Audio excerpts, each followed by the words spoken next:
Shalom, shalom. Que la gloire soit rendue à notre Père. Alléluia. Le thème que je veux voir avec vous ce soir, c'est Abba. Romains 8, le verset 15.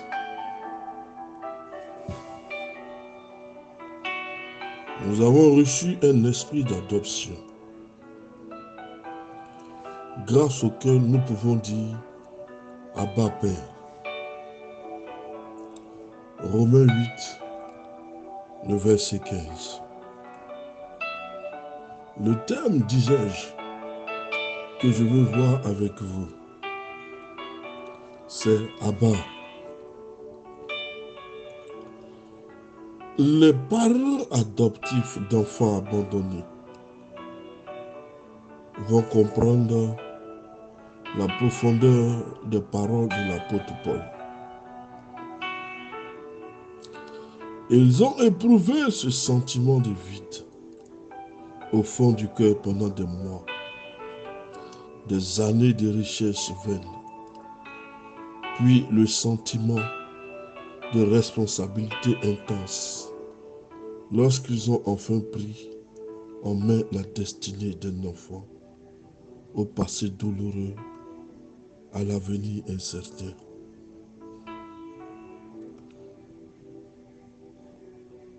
Et c'est ce que Dieu a fait pour nous. L'Éternel nous a pris, il nous a adoptés. Il n'a pas considéré notre passé. Il n'a pas regardé ce que nous étions. Il a simplement vu que nous sommes des enfants abandonnés, des enfants errants, ne sachant dans quelle direction partir. L'Éternel qui est notre Créateur ne peut pas nous abandonner. Quand il dit, même si une mère abandonne son enfant, lui, l'Éternel peut jamais nous abandonner. Aujourd'hui, laisse-moi te dire de ne pas souffrir d'un esprit d'orphelin, d'un esprit de rejet, d'abandon. Même si ton père biologique et ta mère biologique n'y sont plus, tu as le Père éternel qui est avec toi. Ne pleure pas parce que tu souffres de rejet, de solitude, d'abandon. Alors tu veux pleurer. Tu dis les autres ont leur père. Mais moi, où est mon père? Mais Jésus dit, je suis là, seul ma soeur. Je suis là et je suis à côté de toi et je saisis ta main. Celui-là qui nous a créés ne nous abandonnera jamais. L'orphelin a toujours un père. L'orphelin ne peut pas être isolé. Mais l'Éternel marche toujours à côté de ceux-mêmes qui se sentent orphelins, afin de réjouir leur cœur, leurs âmes. Pour te dire, mon fils, ma fille, certes, tu as perdu tes parents biologiques, mais moi, l'Éternel, je suis avec toi tous les jours, jusqu'à la fin de ce monde-là. Dieu nous recueille dans nos passés douloureux, dans notre avenir incertain. C'est là qu'il vient nous prendre. Et c'est là qu'il vient nous chercher. Il ne va pas t'abandonner parce que tu es orphelin, te rejeter parce que tu vis dans l'isolement. Mais c'est parce que tu es dans cette situation que l'Éternel vient vers toi. Tout le monde te rejette, tout le monde crie parce que tu es sans père. Mais en réalité, tu as un Père qui est beaucoup plus grand, qui est beaucoup plus glorieux. Et l'Éternel vient nous chercher.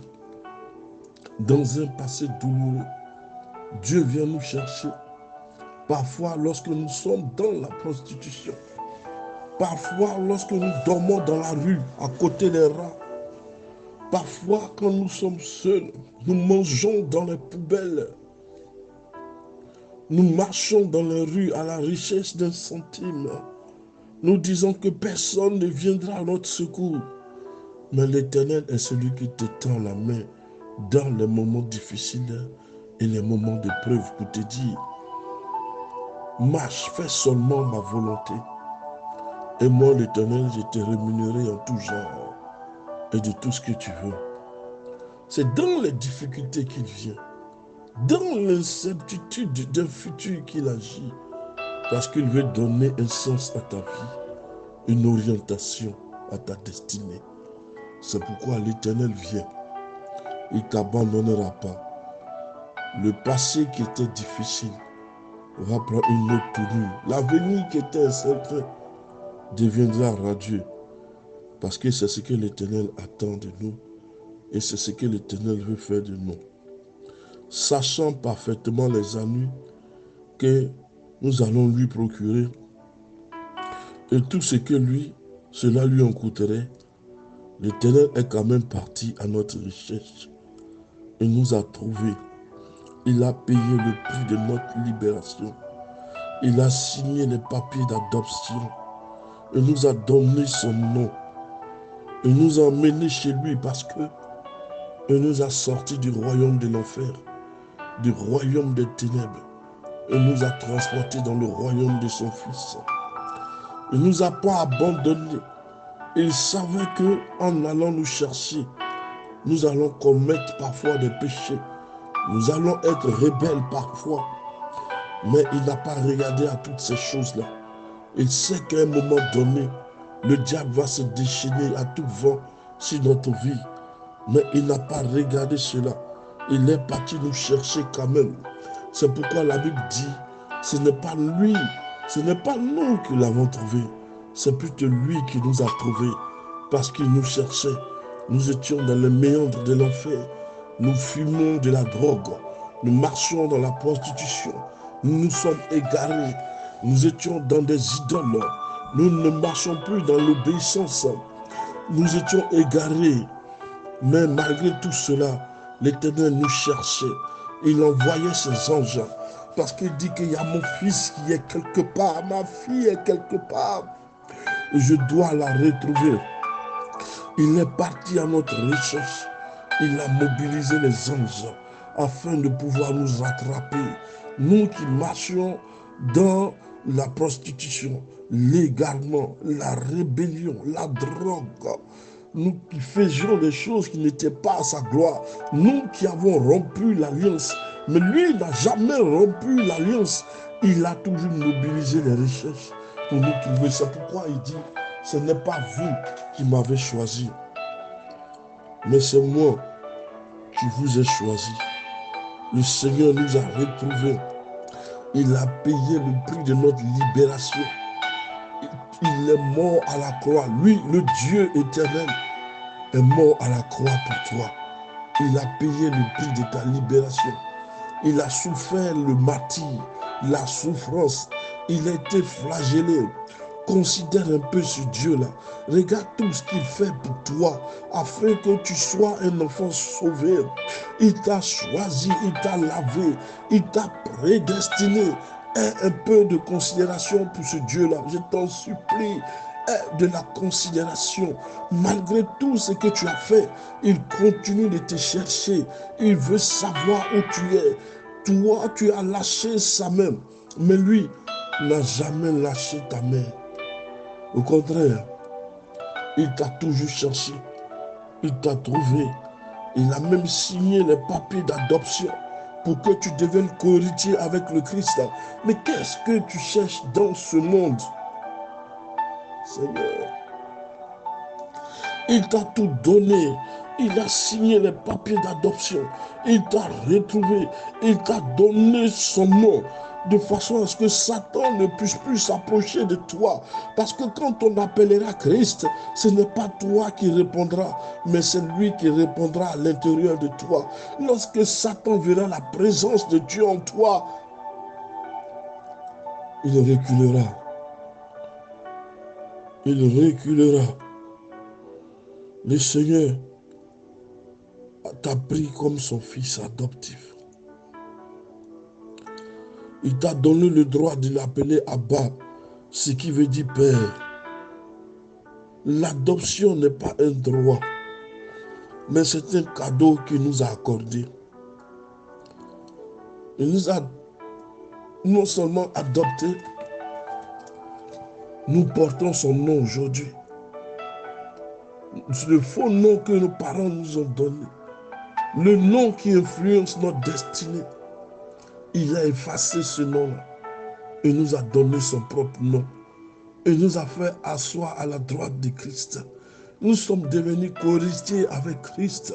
Ce que Christ a, nous l'avons. Même si Christ a la moitié du royaume, nous aussi nous en possédons une partie du royaume. Parce que l'Éternel nous aime.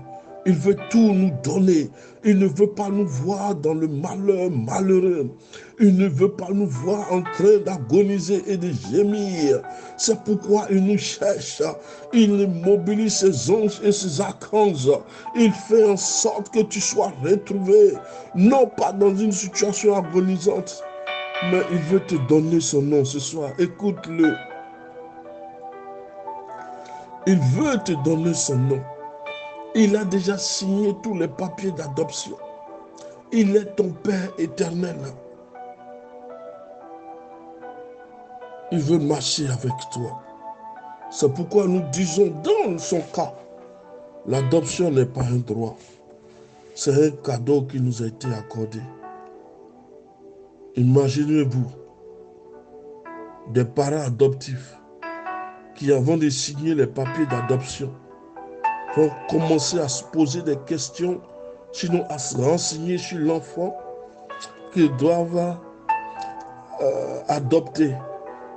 Si l'enfant abandonné, si l'enfant abandonné, si l'enfant qu'ils doivent adopter possède une maison, s'il a de quoi payer ses vêtements, sa nourriture, ses études futures, on leur répondra qu'on ne vient pas adopter un enfant pour ce qu'il possède, mais pour ce dont il a besoin. C'est-à-dire que l'enfant adoptif a besoin d'une famille, il a besoin d'une maison, il a besoin de beaucoup d'amour. On n'adopte pas un enfant pour ce qu'il a, mais on adopte un enfant pour ce dont il a besoin. Un enfant adoptif a besoin de quoi? Il a besoin d'une famille, il a besoin d'une maison, il a besoin d'un amour, une famille. Christ nous a créés et nous a mis au sein d'une famille. Nous sommes devenus une famille. Une famille où l'amour doit et l'amour sous-tend toute chose. L'amour doit et l'amour sous-tend toute chose. Jean 3, verset 16. Le Seigneur a tant aimé le monde qu'il a donné son Fils unique en la personne de Jésus de Nazareth. Dieu nous manifeste l'amour. Quand nous pensons que nous sommes perdus, lui, l'Éternel, est là. Paul n'a pas dit que nous avons acquis l'esprit d'adoption, mais que nous l'avons reçu. La différence est d'importance. Car de même qu'il nous est impossible d'acquérir cet esprit d'adoption grâce à nos efforts personnels, de même nous ne pouvons le perdre à cause de notre piètre performance. Parce que l'adoption, ce n'est pas un droit, c'est une grâce, c'est un cadeau que l'Éternel nous fait, enfants de Dieu. Dieu nous propulse dans une famille, mais le socle de cette famille, c'est l'amour. La boussole, c'est l'amour. L'orientation, c'est l'amour. Il n'y a pas d'amour. Cette famille est prête à se déchirer, à s'effriter, à s'émietter, de façon à ce que le diable prenne totalement le contrôle de cette famille. Mais ce soir, Dieu veut nous rassembler dans sa maison. Nous qui sommes ses enfants adoptifs, il veut nous rassembler dans sa maison, où le maître mot, c'est l'amour, où nous ne nous sentirons plus orphelins, où par la grâce nous avons porté et nous portons son nom, ou par la grâce, nous sommes devenus des enfants d'adoption. L'Éternel fait en sorte que nous ne manquions de rien, mais qu'il soit celui-là qui pourvoit à toutes choses, à nos besoins. On n'adopte pas un enfant pour ce qu'il possède, mais on adopte un enfant pour ce dont il a besoin. Or, les besoins de l'enfant adoptif sont manifestes. C'est l'amour, la famille. Il doit avoir une certaine cohésion. Dieu nous a adoptés dans la famille parce qu'il sait ce dont nous avons besoin, ce qui nous fait défaut. Quels sont nos besoins aujourd'hui? En entrant dans la famille du Seigneur, il a déjà répondu à nos besoins. Alléluia.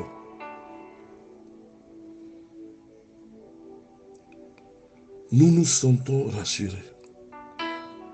Pour quelques raisons, croyons-nous que des parents souhaitent avoir un enfant pour lui offrir leur amour, pour partager leur vie avec lui.